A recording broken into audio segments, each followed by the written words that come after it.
What I personally would have liked to have seen in a BioShock game is sort of a broader range of enemies. And I think in BioShock Infinite, we really want to have a sort of a class of enemies that had a sort of a more imaginative range of powers. And we came up with this concept called the heavy hitters, who are enemies that are sort of used to not just be more powerful, but also to augment the abilities of the more traditional BioShock enemies. You're gonna come across them in certain areas of the game, and they're gonna provide a really unique challenge.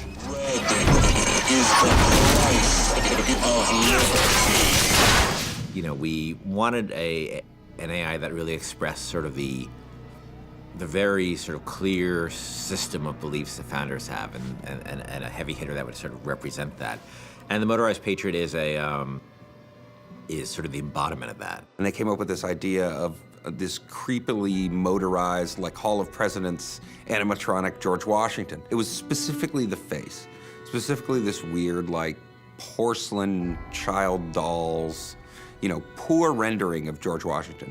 That kind of clinched it. Everybody saw it and said, okay, we can roll with that. It's one of those rare moments where you kind of all come together and you realize, okay, this is going to work. We're all on the same page here. Let's just move forward with what we got. I could use a turret! On it! Booker, the gear! So the Motorized Patriot, a couple of things make him really special besides the aesthetic of him. One is that he's, unlike most of the enemies, he's completely fearless. He doesn't have a sense of self-preservation, so he'll just keep coming at you and coming at you and coming at you.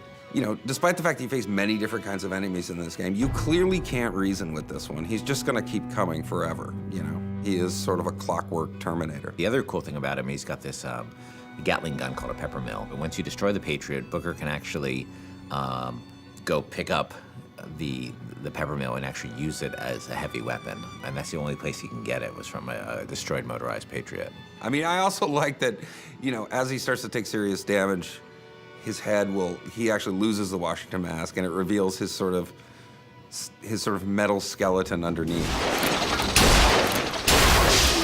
The thing I like most about this guy is that I think he's pretty readable as what he does. You know, he's a fairly simple guy. He's not a Swiss Army knife. He's a guy with a big gun, and I think that reads pretty well. He's got this incredible sense of heaviness.